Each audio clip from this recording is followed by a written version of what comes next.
forme d'un agneau sans défaut et sans tache, prédestiné avant la fondation du monde et manifesté à la fin des temps à cause de vous. Fin de la lecture. Merci Joseph. Les bien-aimés en notre Seigneur Jésus-Christ de Nazareth, vous avez entendu la lecture. Et dans cette lecture, vous avez entendu que notre Seigneur Jésus-Christ de Nazareth est l'agneau sans tache. L'agneau sans défaut. Pour celui qui comprend donc la parole de Dieu, cela veut dire qu'il y a des agneaux avec tache dans la maison de Dieu. Il y a des agneaux avec défaut dans la maison de Dieu. Qui sont ces agneaux avec tache et avec défaut? Aujourd'hui donc, l'Esprit de Dieu me met à cœur de vous donner un enseignement sur comment Dieu choisit ses élus. Mais avant de commencer, je voudrais souhaiter une très bonne fête des mères à toutes les mères de la Renaissance éveil spirituel et à toutes les mères en général. Que Dieu vous bénisse toutes, où que vous soyez, et merci encore pour tout ce que vous faites pour vos enfants, les hommes. Merci encore pour tout ce que Dieu vous met à cœur de faire pour le monde. Je ne sais pas ce que le monde serait sans vous. Vous voyez, il y a un artiste qui a chanté, il dit, quand la dame est venue pour dire que c'est fini, on nous dit, oh, va-t'en, sans toi je peux vivre. Mais quand elle a pris la valise, une petite larme dans mes yeux. Dixit Alpha Blondie. Donc si vous n'êtes pas là, on va toujours avoir de grosses larmes dans nos yeux parce qu'on a besoin de vous. Et tel est le mystère glorieux de Dieu lors de la création. Mais bien aimés en notre Seigneur Jésus-Christ de Nazareth, comment Dieu choisit ses élus? C'est un thème qui me plaît spécialement parce que, avant de commencer, j'aimerais vous raconter deux petites histoires. Je suis allé une fois dans un salon de coiffure qui faisait la manicure et tout ça. Et il y avait un jeune coiffeur là-bas. Alors je l'ai trouvé un jour, il était en train de lire des versets bibliques et il était focalisé sur la télévision. Il regardait des enseignements bibliques. Je lui ai demandé, je lui ai dit, mais qu'est-ce que tu fais? Il dit, il veut devenir pasteur, donc il est en train de suivre les enseignements. Alors ça m'a fait rigoler. J'ai compris que ce jeune homme-là ne savait pas comment on fait pour devenir pasteur. Il est encore coiffeur jusqu'à aujourd'hui. Il n'est pas encore devenu pasteur. Voyez-vous, mes bien-aimés en notre Seigneur Jésus-Christ de Nazareth. Généralement, lorsque les gens voient les hommes de Dieu opérer, ils disent, oh, mais ça, c'est n'importe quoi. Ça, je peux faire. Il y en a qui disent que telle personne a tellement de défauts. Lui-là, il peut parler de Dieu. Non, il est rempli de défauts. Mais en vérité, personne de nous ne sait comment Dieu choisit ses élus. C'est lui seul qui a le secret. L'enseignement que je vais vous donner aujourd'hui va vous montrer que de façon générale, tous les hommes de Dieu, toutes les femmes que Dieu a utilisées avaient tous un défaut. Et ce défaut ne les a pas empêchés de faire l'œuvre de Dieu. Depuis donc l'Ancien Testament jusqu'à aujourd'hui, tous les hommes que Dieu a choisis étaient pleins de défauts. Je m'avais vous dit au passage également que faire l'œuvre de Dieu, ce n'est pas un apprentissage. Je vois souvent dans certaines églises où le pasteur est en train d'enseigner aux enfants de Dieu comment parler en langue. Ou bien comment faire. Non. Faire l'œuvre de Dieu est d'abord une révélation. Soit par des songes, soit par des visions. Tu es là, dans ton sommeil, on te dit, toi, tu vas servir le Seigneur un jour. Ou alors, ça vient par des révélations qui te sont faites par tes voisins. Il y a des gens, tu marches, et puis sans le vouloir, quelqu'un vient dire, bonjour pasteur. C'est-à-dire que toi-même, tu ne sais pas pourquoi il t'a appelé pasteur. Ça, c'est une révélation de Dieu. Dieu est en train de te préparer, il est en train de t'annoncer que tu vas faire son œuvre. Voilà comment Dieu choisit déjà. Dans l'Ancien Testament, nous avons choisi 20 personnes, 20 prophètes et prophétesses. On va commencer d'abord par les femmes. Il y a beaucoup de prophètes, il y a beaucoup de prophétesses dans la Bible. Mais j'ai choisi juste 20 parce que si on veut expliquer toute l'histoire de la Bible, on ne va pas en finir. Donc j'ai choisi 6 femmes et 14 hommes. Au niveau des 6 femmes, la première femme que l'Esprit de Dieu me met à cœur de présenter, c'est une femme qui s'appelait Rahab. Et cette femme-là, on l'appelait la prostituée de Jéricho. Pour ceux qui connaissent l'histoire de la Bible, vous connaissez un peu l'histoire de Rahab. Lorsque le prophète Josué devait faire la conquête de la ville de Jéricho, il s'est trouvé que le combat étant difficile, il a envoyé des émissaires à Jéricho.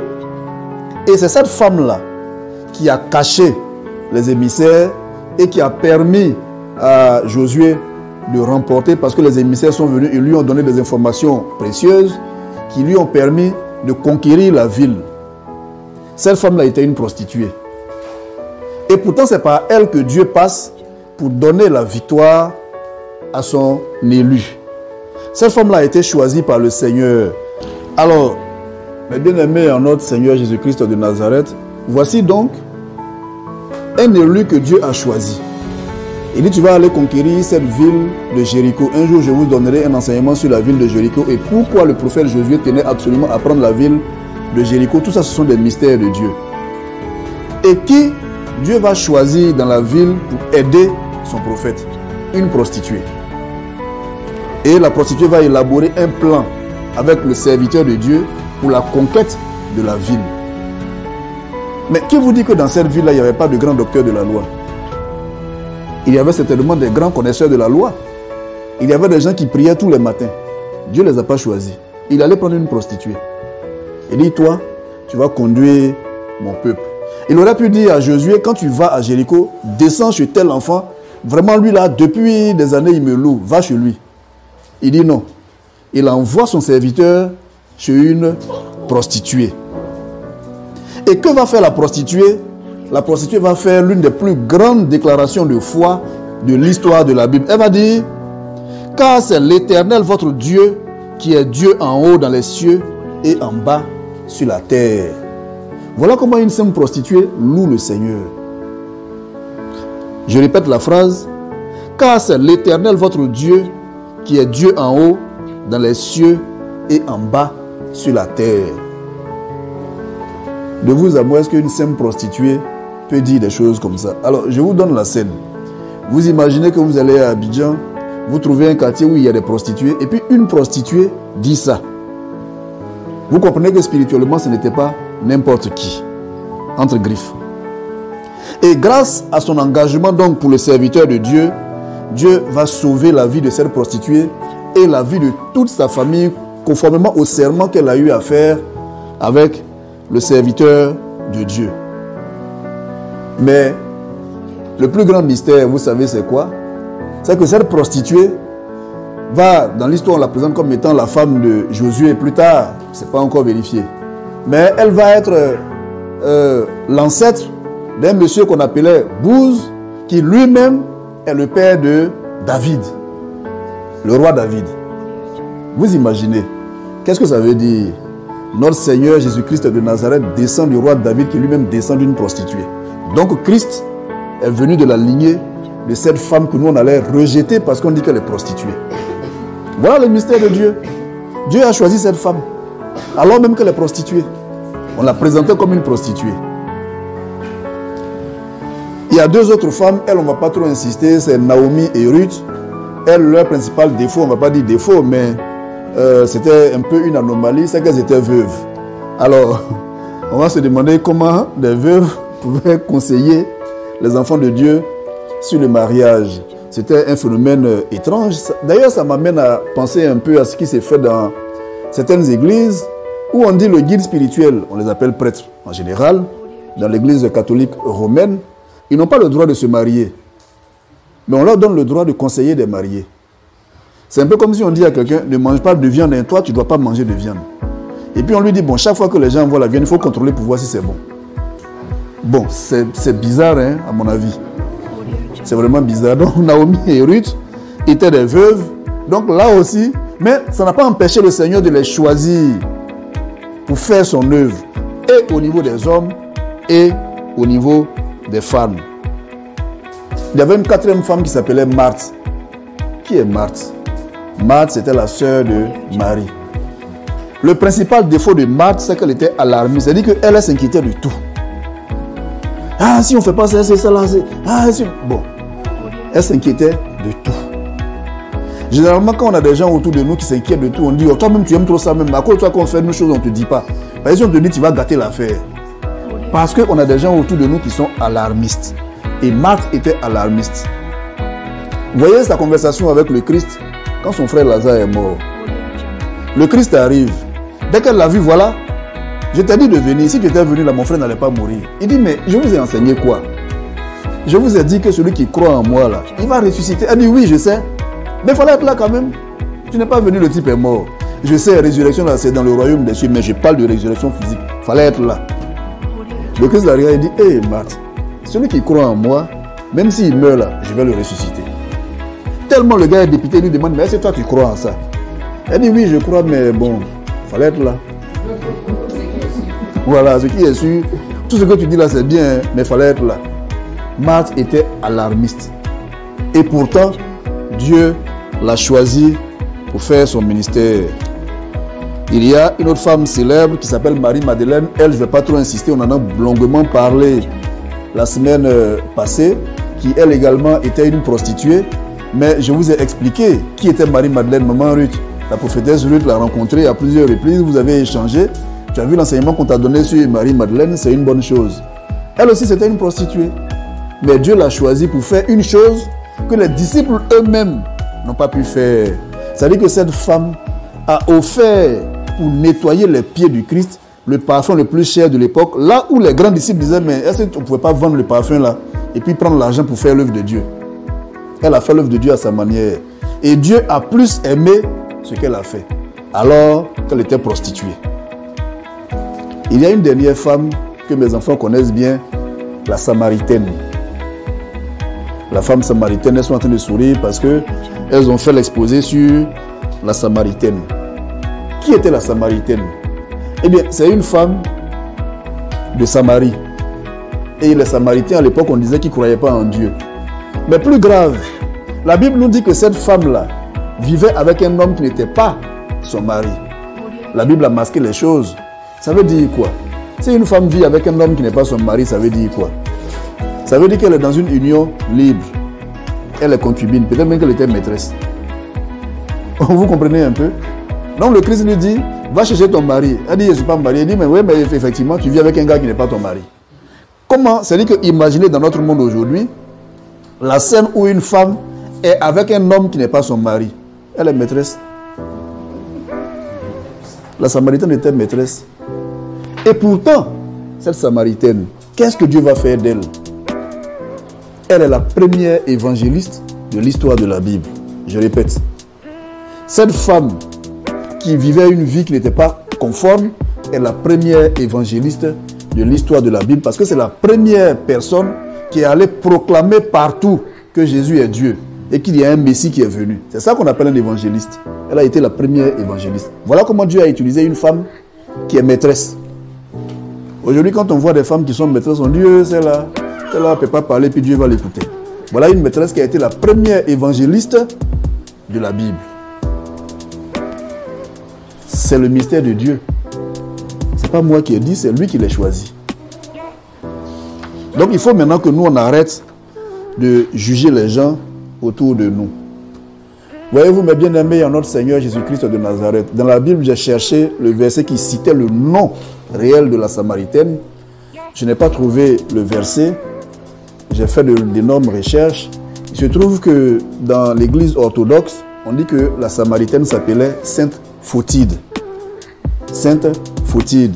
Et le nom Photide voulait dire lumineuse. C'est-à-dire qu'elle était la lumière. Elle était la lumineuse plutôt. Et donc chez eux, elle est célébrée, je crois, le 26 février.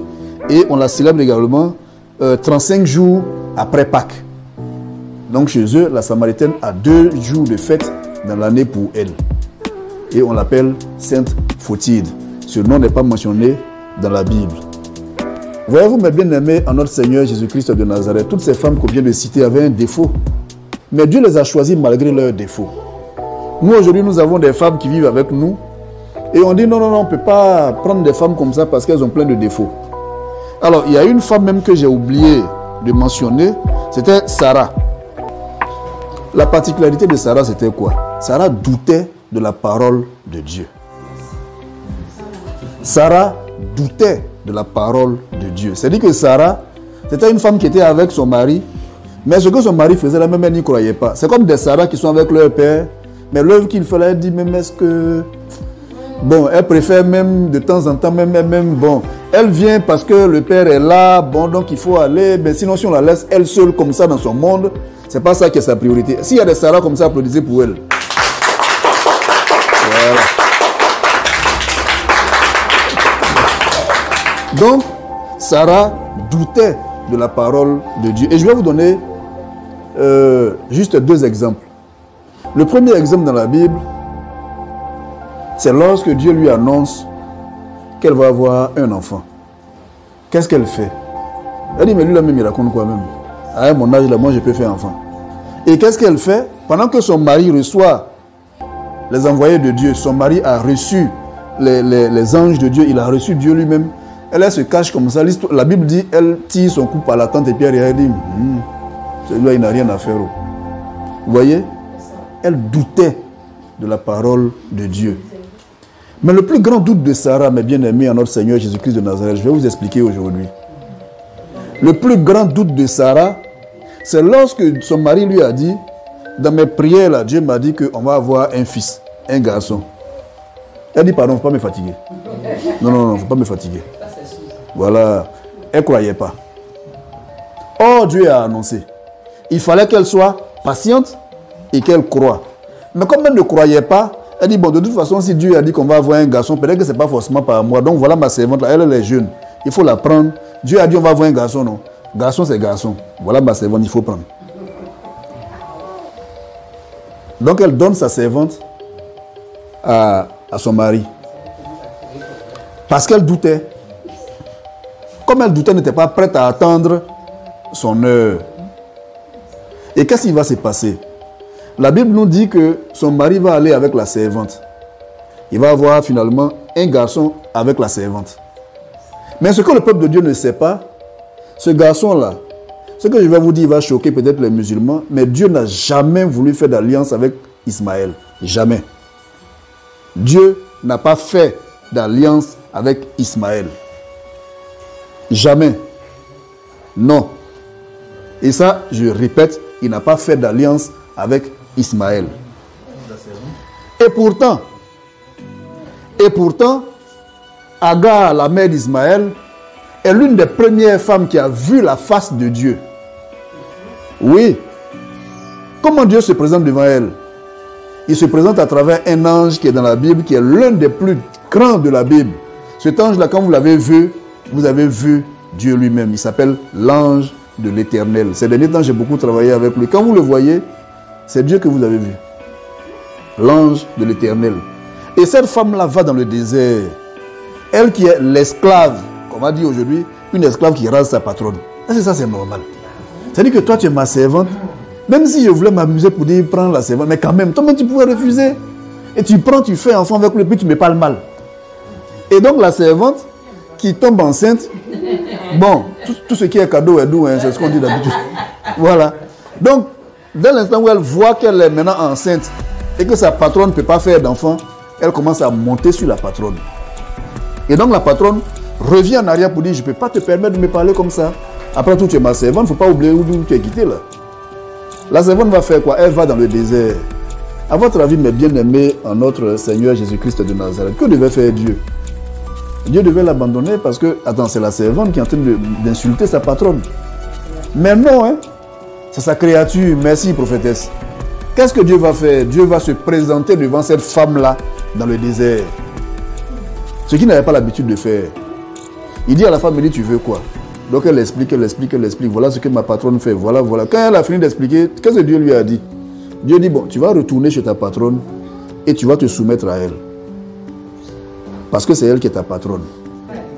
Alors, ce qui va se passer dans l'histoire d'Abraham et de Sarah, c'est que lorsque Agar va accoucher Ismaël, Dieu va revenir voir Abraham pour dire, bon, la promesse que je t'ai faite là, tu te rappelles? Non, il dit oui. Je t'ai dit quoi? Tu dis, je vais avoir un garçon.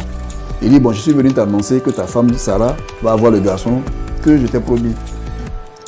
La première réaction d'Abraham, Il dit, mais j'ai déjà le garçon. Il dit, non, c'est pas lui là. Le garçon que moi je te promets là, c'est Sarah qui va faire ça. Donc, il faut commencer à te préparer, toi et Sarah là. Préparez-vous à recevoir le garçon. Et puis, Abraham dit à Dieu, il dit, mais bon, tout ce que tu vas envoyer comme bénédiction là, laisse. Ismaël est déjà là, il a 12 ans, il faut lui donner. Donc Dieu est assis, il écoute. Abraham a parlé. Il a plaidé pour Ismaël. Quand il a fini, Dieu dit, Ismaël sera un enfant béni parce que je t'ai promis de le bénir. Mais je dis, mon alliance là, je vais faire ça avec le fils de Sarah. C'est écrit dans la Bible. Je suis même en train de développer une thèse sur cette partie-là.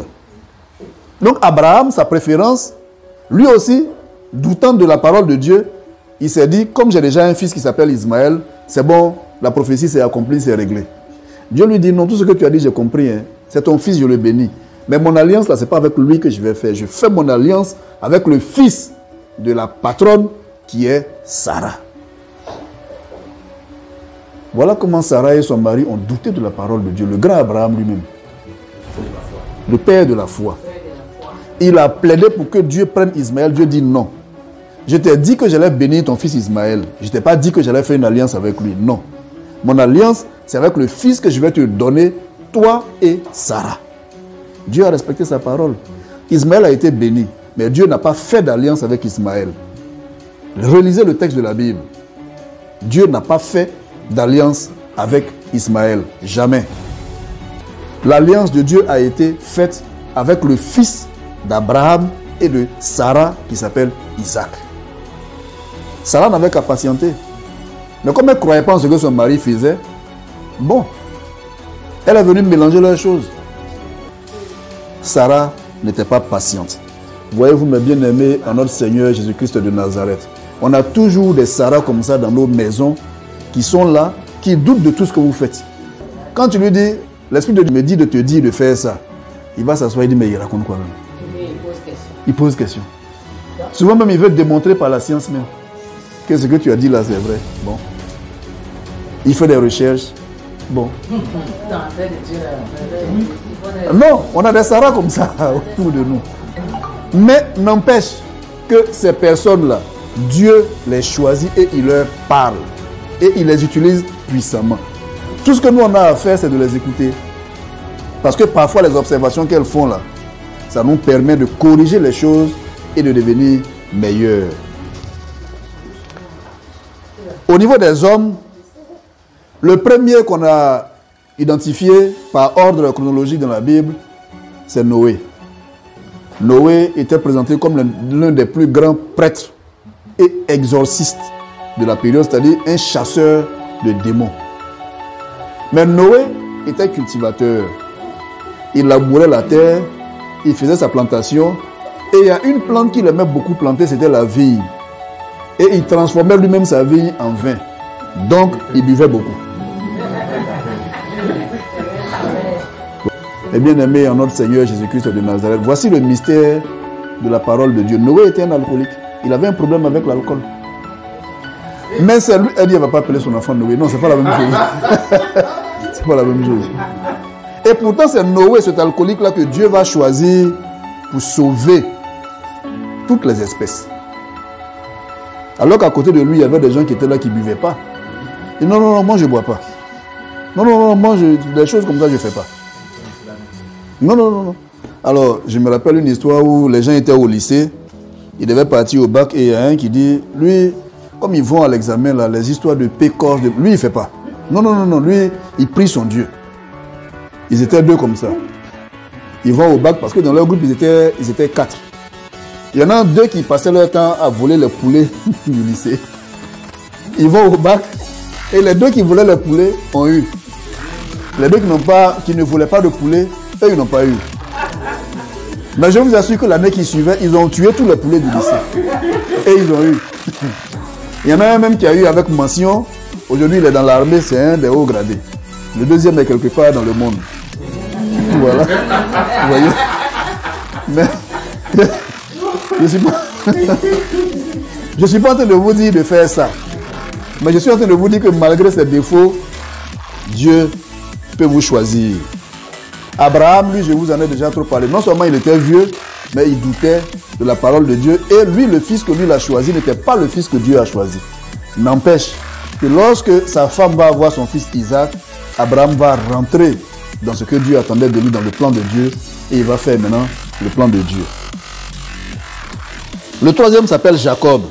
Alors Jacob, il avait 3 défauts. C'était un voleur, c'était un menteur, c'était un lâche. Je préfère dire ça comme ça. Bon, attendez. Qui a volé la bénédiction de son frère? Comment il a fait? Et il a menti. Voilà.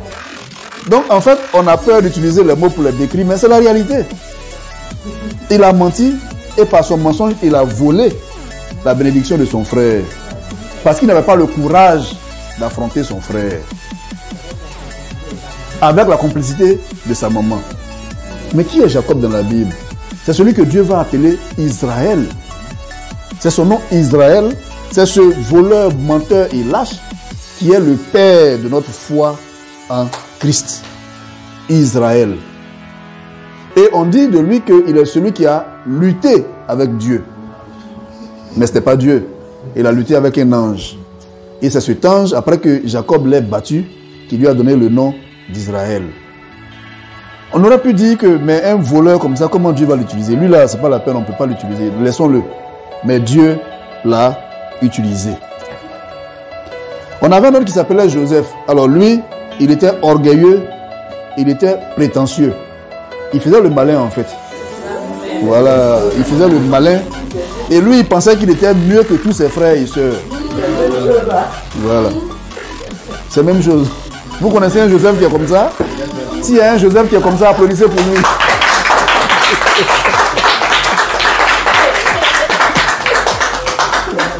Alors, finalement, ses frères l'ont vendu.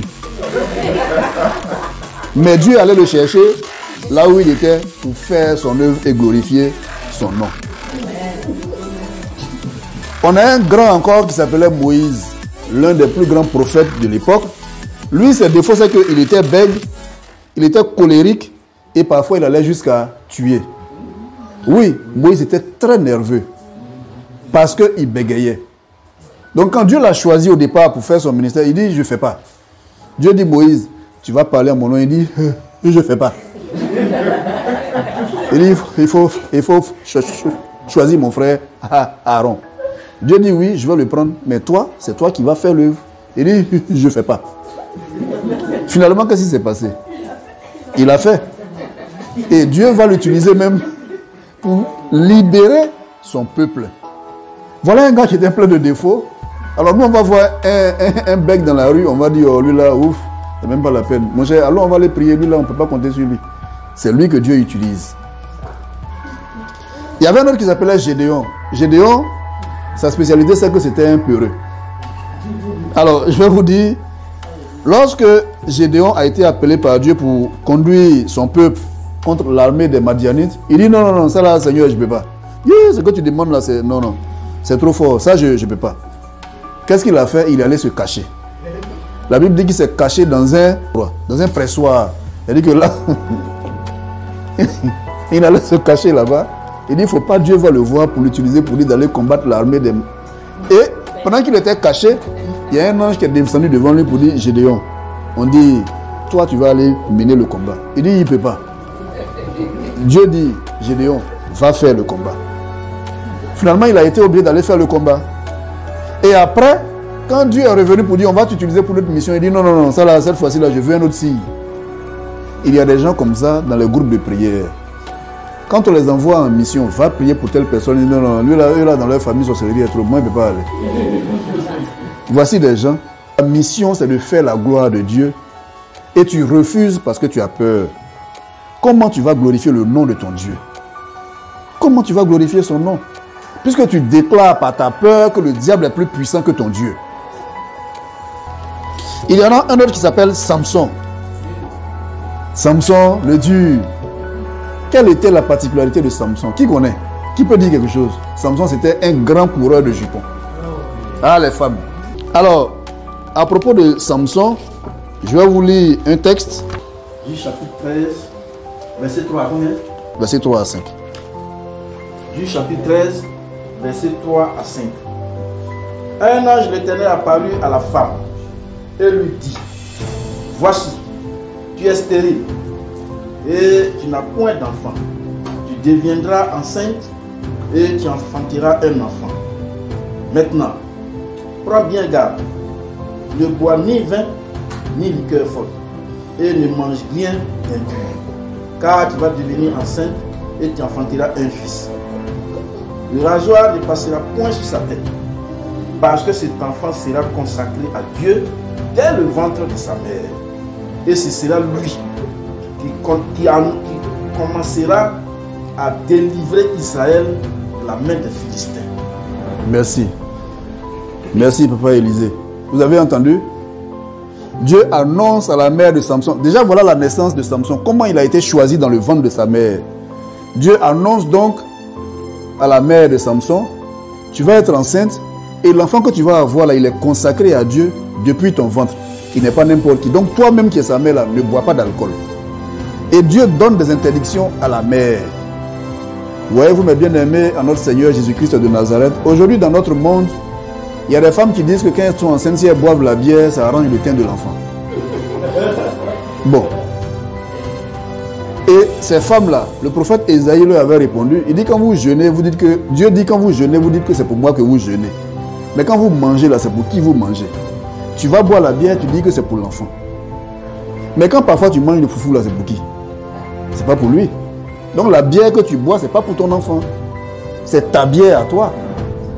Donc l'enfant a été consacré dans le ventre de sa mère et Dieu dit à sa mère, tu ne dois pas boire d'alcool, voilà ce que tu ne dois pas faire parce que l'enfant que tu as dans le ventre là, c'est pour moi. Vous comprenez un peu? Alors Samson, vous le savez, c'était un grand guerrier et sa mission c'était de délivrer Israël contre les Philistins.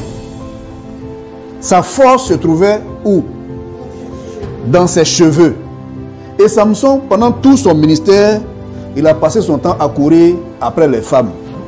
Et il va tomber sur une femme qui s'appelait Dalila. Et par 4 fois, Dalila va traquer Samson pour lui demander, mais toi, ta force là, ça vient d'où? Ta force là, ça vient d'où? Et Samson va lui dire, ma force se trouve dans mes cheveux. Pourquoi la force de Samson se trouve dans ses cheveux? Il y a un texte, Nombre chapitre 6, verset 1 à 5. Écoutez bien le texte. L'Éternel parla à Moïse et dit, parle aux enfants d'Israël et tu leur diras, lorsqu'un homme ou une femme se séparera des autres en faisant vœu de Naziréa pour se consacrer à l'Éternel, il s'abstiendra de vin et de boissons énivrantes. Il ne boira ni vinaigre fait avec vin, ni vinaigre fait avec une boisson énivrante. Il ne boira aucune liqueur tirée des raisins. Il ne mangera point du raisin frais, ni du raisin sec. Pendant le temps de son nazinéa, il ne mangera rien de ce qu'il provient de la vigne, depuis des épines jusqu'à la peau du raisin. Dernier verset. Pendant tout le temps de son naziréa, le rasoir ne passera point sur sa tête, jusqu'à l'accomplissement des jours pour lesquels il s'est consacré à l'Éternel. Il sera saint, il laissera croire librement ses cheveux. Merci. Vous avez entendu le texte? Donc Samson, sa force se trouvait dans ses cheveux parce que Dieu en avait décidé ainsi. Et la Bible dit que Samson était un naziréen. Qu'est-ce qu'on appelle le naziréen? Le naziréen, c'est un enfant qui a été consacré à Dieu depuis le ventre de sa mère. Et généralement, ce sont des enfants qui naissent de femmes qui ne faisaient pas d'enfants. C'est-à-dire la femme est restée sans enfant pendant des années. Et puis, à force de prier, Dieu lui fait la grâce de lui donner un enfant. C'est cet enfant qu'on appelle Nazir de Dieu. Et ces enfants-là sont consacrés à Dieu dès le ventre de leur mère. Ils sont différents des Nazaréens. Le Nazaréen, c'est celui qui vient de Nazareth. Le Naziréen, c'est celui qui est enfant consacré à Dieu. C'est lui qu'on appelle le Naziréen. Et c'est une loi qui est dans la Bible, dans le texte qu'on vient de vous lire.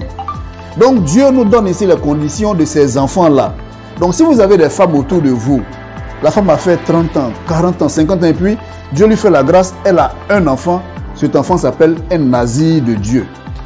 Il ne doit pas boire d'alcool. Il ne doit pas couper ses cheveux. C'est très important. Cet enfant-là, on ne le rase pas. C'est écrit dans la Bible, Nombre chapitre 6, versets 1 à 5. Donc Samson va dire à Dalila, moi que tu vois là, ma force se trouve dans mes cheveux parce que je suis un nazir de Dieu et que dès le départ, j'ai été consacré à Dieu. Voilà comment Samson va révéler son secret à Dalila. Ah, l'amour. Ah, l'amour. Et il a passé son temps à courir après les femmes. Vous voyez, dans le monde spirituel, lorsque un homme est coureur de jupons, arrivé à ce moment, on peut utiliser cela pour te nuire.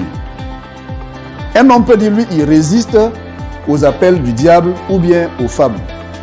Qu'est-ce que le diable va faire? Il t'envoie une première femme. Tu résistes. Il t'envoie une deuxième femme plus jolie. Tu résistes. Il t'envoie une troisième, encore plus belle. Tu résistes. La quatrième qui t'envoie, vraiment comme les enfants disent, c'est le las. Elle a tout ce que toi tu cherches, mais en plus elle a l'argent. Et puis tu vas te laisser aller pour dire, bon, pour une fois, bon, de toute façon ça fait rien. C'est le ça fait rien qui va te tuer comme Samson a été tué. À cause des femmes. Il y a un autre prophète qui s'appelle Jérémie. Lui, il était trop jeune pour faire le ministère. Dieu l'a appelé et dit, non, non, ton affaire là, je ne suis pas dedans. Moi, je suis encore enfant. Jérémie 1, verset 4 à 6. Verset 4 à 7. Jérémie 1, verset 4 à 7.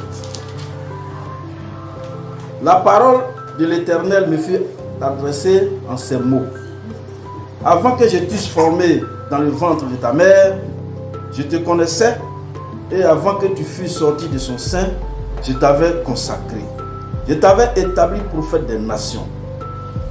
J'ai répondu, ah Seigneur éternel, voici, je ne sais point parler, car je suis un enfant. Et l'Éternel me dit, ne dis pas, je suis un enfant, car tu iras vers tous ceux auprès de qui je t'enverrai, et tu diras tout ce que je t'ordonnerai. Merci. Vous avez entendu la parole? Donc Dieu va l'envoyer en mission, lui dit, non, non, non, il ne faut pas m'appeler, moi je suis encore un enfant, ou je suis là, il ne sait pas parler. Dieu dit, mais je t'interdis de dire que tu es un enfant. Moi, je t'envoie en mission, tu vas, tu exécutes la mission. Et partout où tu vas aller, les gens vont t'écouter. Voyez-vous, mes bien-aimés, en notre Seigneur Jésus-Christ de Nazareth, de la majorité de nos églises, qui donne la parole aux enfants? Qui donne la parole aux enfants? C'est à la Renaissance que nous, on fait ça. On leur apprend à prier, on leur donne la parole pour faire des enseignements. Et ils se sentent tellement à l'aise qu'il y en a même une parmi les enfants qui a dit, nous aussi, on va démontrer à notre papa spirituel que nous aussi, on peut faire des enseignements. Et je suis d'accord avec elle. Applaudissez pour elle.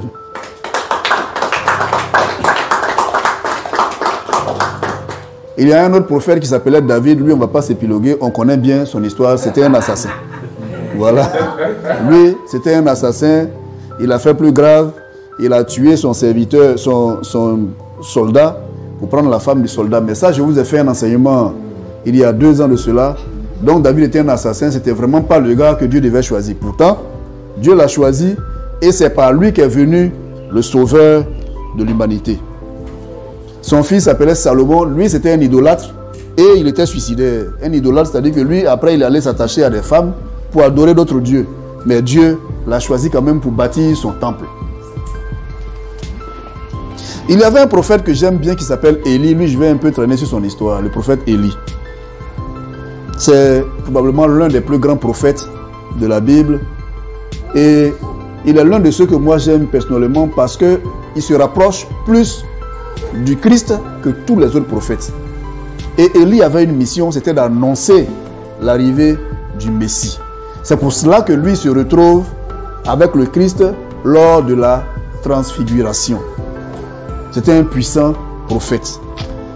Et pourtant, mes bien-aimés, en notre Seigneur Jésus-Christ de Nazareth, vous ne le saviez peut-être pas, Élie était suicidaire. Élie était suicidaire. Je vais vous expliquer. Alors, lorsque on va à la transfiguration sur la montagne, Je vais faire un petit rappel. Le Seigneur Jésus-Christ de Nazareth se retrouve entouré de 2 prophètes. Qui étaient les 2 prophètes? Élie et Moïse. Pourquoi notre Seigneur se retrouve avec Élie et Moïse? Généralement, les enfants de Dieu ne se posent pas la question. Mais on va lire un texte. Matthieu chapitre 5, versets 17 à 18. Matthieu chapitre 5, versets 17 à 18. Matthieu 5. Verset combien? 17. Verset 17 à 18. Oui. Ne croyez pas que je sois venu pour abolir la loi ou les prophètes. Ne croyez pas que je sois venu pour abolir la loi ou les prophètes. Je suis venu non pour abolir, mais pour accomplir. Je suis venu non pour abolir, mais pour accomplir. Car je vous le dis en vérité, je vous le dis en vérité, tant que le ciel et la terre ne passeront point, tant que le ciel et la terre ne passeront point, il ne disparaîtra pas de la loi un seul iota, il ne disparaîtra pas de la loi un seul iota, ou un seul trait de lettre, ou un seul trait de lettre, jusqu'à ce que tout soit arrivé. Jusqu'à ce que tout soit arrivé. Merci, merci. Le Christ dit qu'il n'est pas venu pour abolir la loi et les prophètes, mais il est venu pour les accomplir. Ça veut dire qu'il est venu pour les réunir. Réunir la loi et les prophètes. Qui représentait la loi? Moïse. Et qui représentait les prophètes que lui il avait choisi? Élie. Voilà pourquoi il retrouve les 2 avec lui dans la transfiguration. Les enfants de Dieu doivent savoir cela. Donc, par la transfiguration, Christ fait la réunion entre la loi et les prophètes. Voilà le mystère de la transfiguration. Et pourtant, ce prophète Élie, qui a fait tellement de grandes choses que je vous ai expliqué la dernière fois, face à Jézabel, il a combattu lui seul contre les prophètes de Baal, contre les prophètes d'Aphrodite. Il a vaincu tout ce monde. Et pourtant, ce prophète-là était suicidaire. Il voulait se suicider. Chaque fois, il tentait de se suicider. Il était suicidaire. Vous comprenez maintenant? Alors, on va vous lire. Tout le monde dit oui, d'où Élie. On va vous lire un texte. 1 Roi chapitre 19, à partir du verset 10. Il répondit, écoutez bien. J'ai déployé mon zèle pour l'Éternel, le Dieu des armées, car les enfants d'Israël ont abandonné ton alliance, ils ont renversé tes autels, ils ont tué par l'épée tes prophètes. Je suis resté, moi seul, et ils cherchent à m'ôter la vie. Vous entendez? Élie est en train de se plaindre devant Dieu. Il dit, mais ils ont foutaise. Tout le peuple t'a renié. Je suis resté seul. Ils ont appelé les idoles. J'ai combattu seul. Maintenant, c'est moi que les gens cherchent à faire mourir. Pourquoi? Il est déprimé. L'Éternel dit, sors et tiens-toi dans la montagne devant l'Éternel. Et voici, l'Éternel passa. Et devant l'Éternel, il y eut un vent fort et violent qui déchirait les montagnes et brisait les rochers. L'Éternel n'était pas dans le vent. Et après le vent, ce fut un tremblement de terre. L'Éternel n'était pas dans le tremblement de terre. Et après le tremblement de terre, un feu. L'Éternel n'était pas dans le feu. Et après le feu, un murmure doux et léger. Merci, on va s'arrêter là. Vous voyez comment Dieu est en train de traiter Élie. Le gars a un problème. Il vient, il explique son problème. Donc lui, il appelle l'Éternel. Comment l'Éternel vient voir Élie d'habitude? Soit c'est par la nuée ou la lumière, soit c'est par le tremblement de terre, soit c'est par le feu. Donc le type est assis, il attend. Tremblement de terre. Il dit, ah, il est là. Il n'est pas dedans. Il voit maintenant tous les signes là. Il dit, ah, il est dedans. Non, il n'est pas dedans. Il voit le feu. Il dit, bon, c'est que l'Éternel est là. L'Éternel n'est pas là.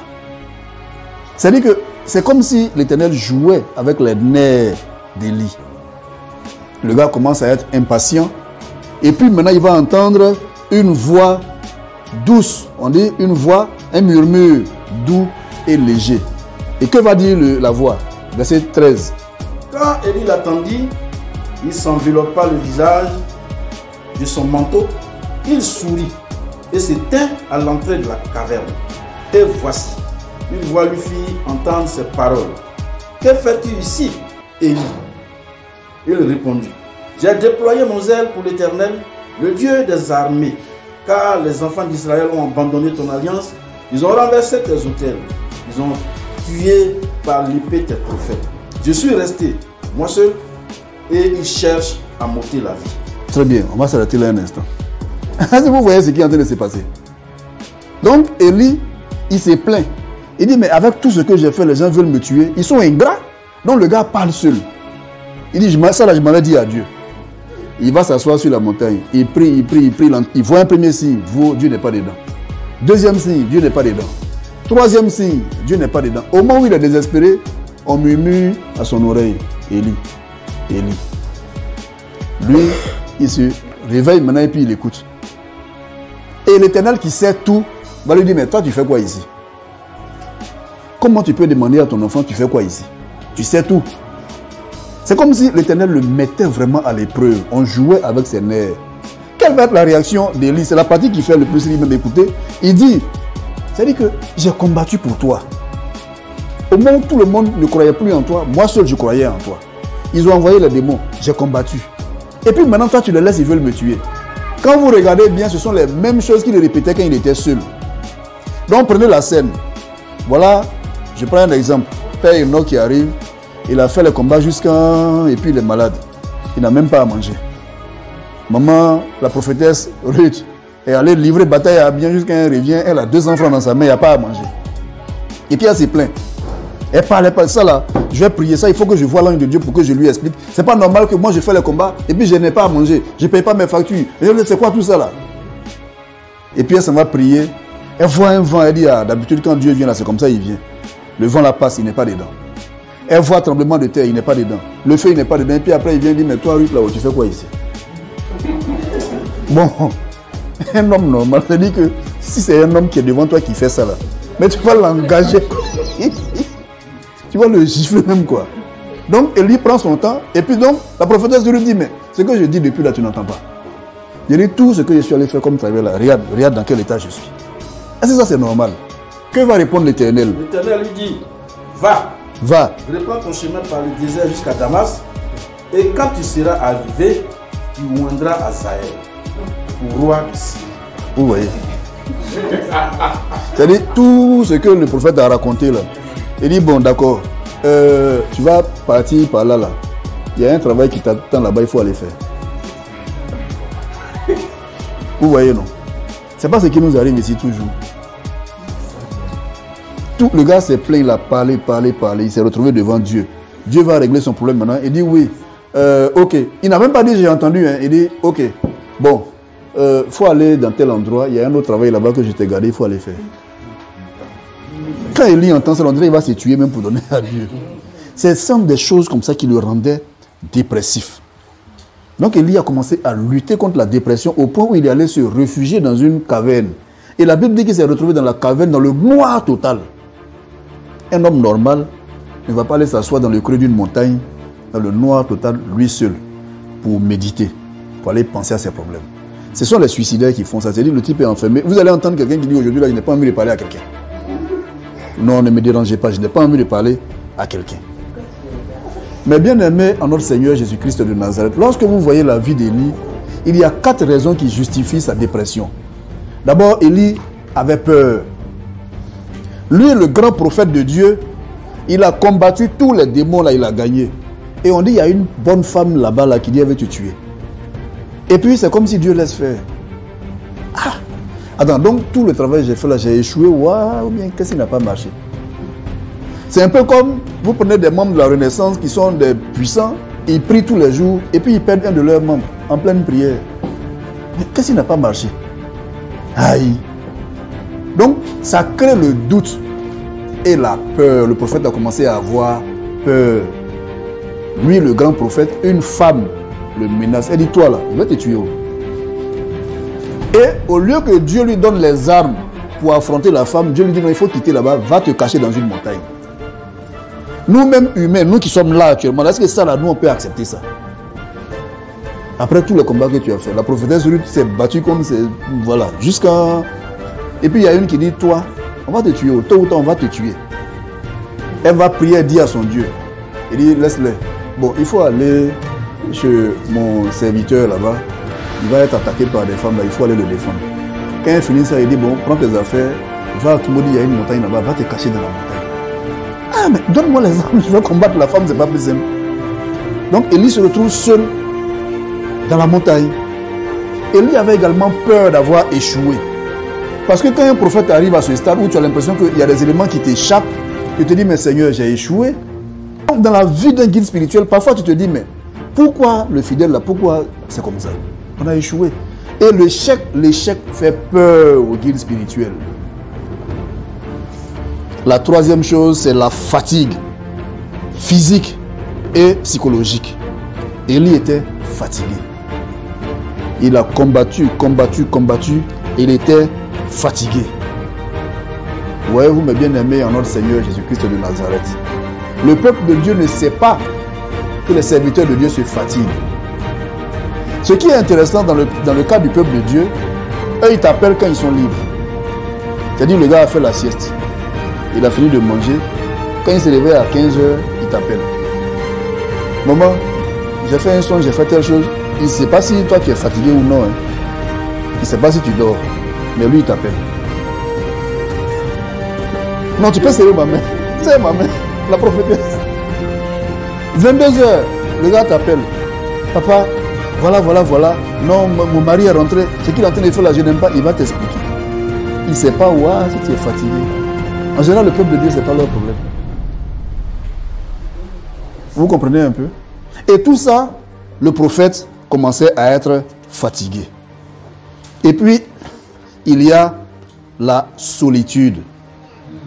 Arrivé un moment, tu te retrouves seul. Élie s'est retrouvé seul. Lorsque tu te retrouves dans le peuple de Dieu et qu'au niveau de tes fidèles, sur les 100 qu'ils sont, il y a 50 ou bien 60 qui ne font pas ce que Dieu leur demande de faire. Finalement, tu as l'impression que tu prêches dans le vide, tu te retrouves seul. Et quand c'est comme ça, le serviteur de Dieu a l'impression que les fidèles là ne le comprennent pas. Il ne veut plus leur expliquer ces choses. Il se retrouve seul. Donc tu es enfermé seul dans ta maison. Tu pries seul. Tu as tes informations seul. Tu ne sais pas avec qui les partager. Parce que tu te dis que si ça là, je m'en vais dire, ils vont me tuer. Ou bien ils ne vont pas me comprendre. Tu te retrouves seul. Bon, je vois la prophétesse, je vois le pasteur, tout le monde remue la tête, c'est ça. Effectivement, les enfants de Dieu, les serviteurs de Dieu traversent ces moments de solitude. Voyez-vous, mes bien-aimés en notre Seigneur Jésus-Christ de Nazareth, dans ces moments-là, les serviteurs de Dieu sont fragiles. Ils sont fragiles. Il faut les entourer de votre amour.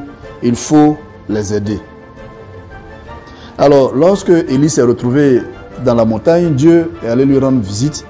Et Élie était tellement fatigué, il a parlé, puis Dieu lui a dit, Élie, mes serviteurs là, ils ne parlent pas comme ça. Il dit, mes prophètes ne parlent pas comme ça. C'est-à-dire que Dieu fait même que Élie même se sent encore coupable. Toi, tu as des problèmes. Tu expliques à ton père et puis ton papa te dit, hey, les enfants ne parlent pas comme ça. Tais-toi. Voilà ce que Élie traversait. Finalement, la situation d'Élie correspond à une maladie que les chercheurs ont trouvée. On appelle cela le syndrome d'Asperger. Le syndrome d'Asperger est une maladie, on va dire, qui frappe certains de nos enfants. C'est pour ça qu'on doit les surveiller. Et généralement, quand les enfants ont cette maladie, ils ont des problèmes pour se faire des amis. Il y a 10 symptômes qu'on a identifiés. D'abord, il y a l'isolement. Le prophète préfère s'isoler. Et à l'époque, c'est dans le désert qu'ils allaient s'isoler. Et quand c'est comme ça, la personne se coupe de tous les amis. Donc, il n'a pas d'amis.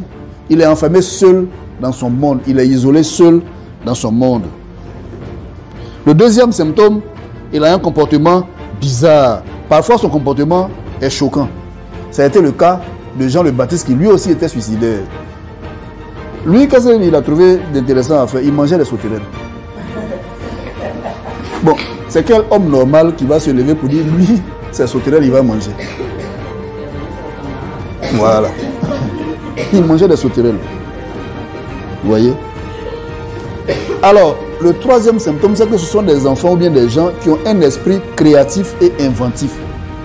Et tu vas voir que le gars, il a un don, un talent là. Il est fort dedans. Ça peut être le dessin, ça peut être la musique, ça peut être toutes sortes de choses. Et il est enfermé dedans. Les autres choses là, ça ne l'intéresse pas. Voilà. Même à l'école, ça ne l'intéresse pas.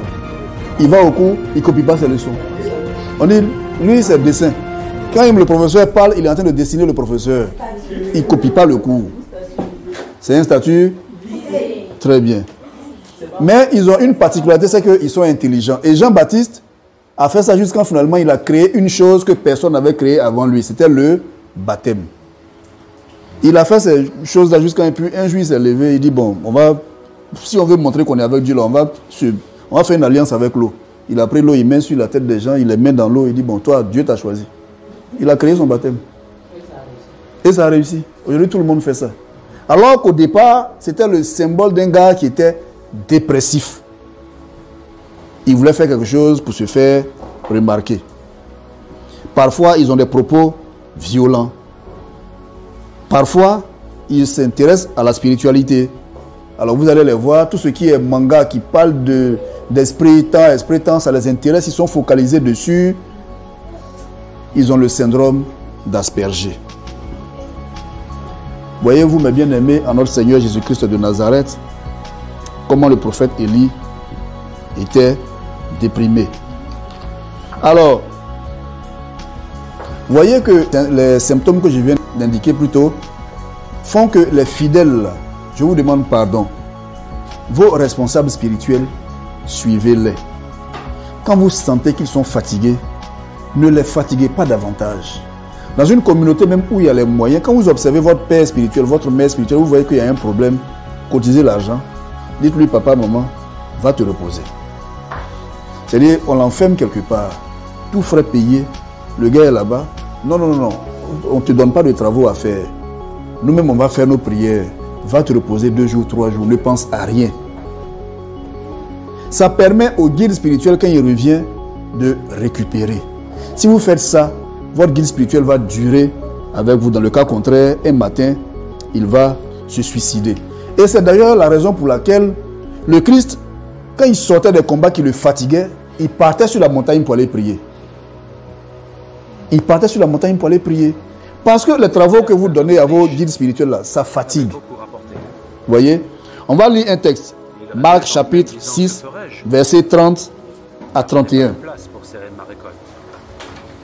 Les apôtres s'étant rassemblés auprès de Jésus, lui racontèrent tout ce qu'ils avaient fait et tout ce qu'ils avaient enseigné. Jésus leur dit, venez à l'écart dans un lieu désert et reposez-vous un peu. Car il y avait beaucoup d'allants et de venants et ils n'avaient même pas le temps de manger. Merci. Vous avez entendu? C'est-à-dire que le Christ lui-même, quand ses disciples allaient faire certains travaux, quand ils finissaient, il leur disait, venez quelque part à l'écart, allons on va aller se reposer. Parce que le travail spirituel faisait que les gens n'avaient pas le temps de manger et de se reposer. Et il y avait beaucoup d'allants et de venants. Allants et venants, ça veut dire que les gens qui venaient les consulter là étaient nombreux. Les gens viennent, ils vont, ils viennent, ils vont. Mais ce que le peuple de Dieu ne sait pas, c'est que toi tu as mangé avant de venir consulter le guide spirituel. Or lui il est assis là depuis le matin. Il n'a même pas encore pris un repas. Mais toi, tu as mangé puis tu es venu à l'heure qui t'arrange. Donc le Christ, quand c'est comme ça, il dit à ses disciples, laissez-les, laissez tout cela, venez quelque part, on va aller se reposer. Il y a un autre serviteur de Dieu qui s'appelait Job. Lui, sa vie entière s'est effondrée. Lui, il est serviteur de Dieu, mais il a tout perdu. Alors, quelqu'un qui n'a pas pu sauver sa vie, on ne peut pas lui demander d'aller parler aux enfants de Dieu. Tu as perdu ta femme, tu as perdu ton argent, tu as perdu tout. Et puis tu viens me dire que Jésus est merveilleux et peut me donner tout ça. Et pourtant, ce Job-là, Dieu l'a choisi pour glorifier son nom. Il y a un autre qui s'appelait Pierre. Lui, il a régné 3 fois le Christ. Voilà. Alors, si c'était aujourd'hui, nous, on va dire, regardez, moi, un gars, quand j'avais des problèmes, tu m'as abandonné. Et puis aujourd'hui, tu reviens. Jamais, tu ne reviens plus dans ma vie. Lui, il a abandonné 3 fois le Christ. Mais Dieu l'a utilisé pour créer la plus forte communauté de prière aujourd'hui. Il y en a un autre qui s'appelle Paul. Saint Paul, lui-même, il s'appelait Saül. Lui, c'était le plus grand persécuteur des chrétiens, mais Dieu l'a utilisé après pour faire son œuvre. Mais la partie qui va tuer même les apôtres eux-mêmes, quand le Christ les appelle, allons sur la montagne, on va prier. Il va les trouver, ils sont en train de dormir. Ils dorment bien. En pleine prière, il laisse Pétrine seul et puis il dorment. Il abandonne. N'empêche que Dieu a utilisé tous ses apôtres. Voyez-vous, mes bien-aimés, en notre Seigneur Jésus-Christ de Nazareth. En vérité, Jésus-Christ de Nazareth est le seul agneau sans défaut, parce que tous les défauts que tous ces gens avaient là, lui, il ne les avait pas. C'est pour ça qu'on dit agneau sans tache, agneau sans défaut. Tous ceux qu'on a cités sont des grands hommes, de grandes femmes de la Bible que vous connaissez. Vous donnez leur nom à vos enfants. Mais ils avaient tous des défauts graves. Christ seul n'avait pas ces défauts.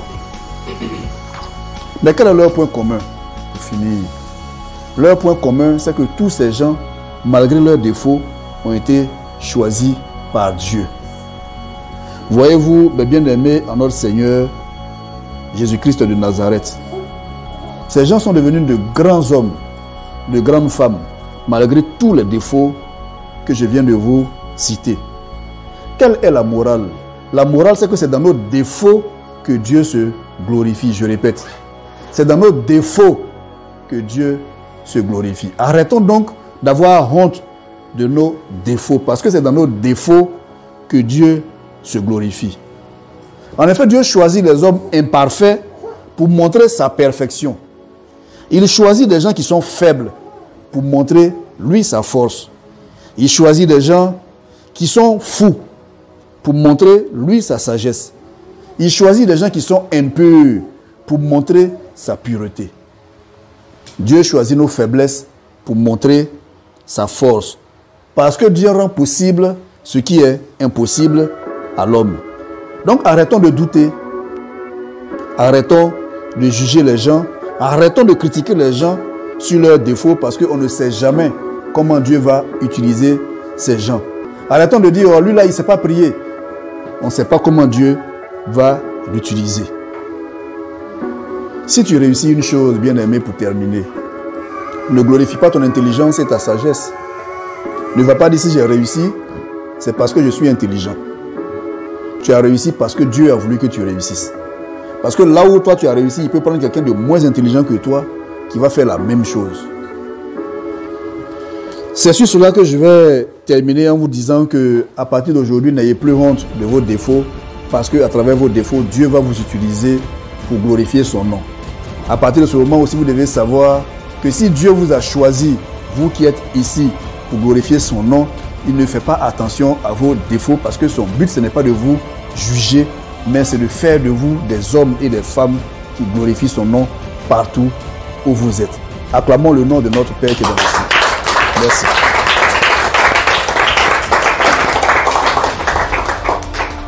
Merci.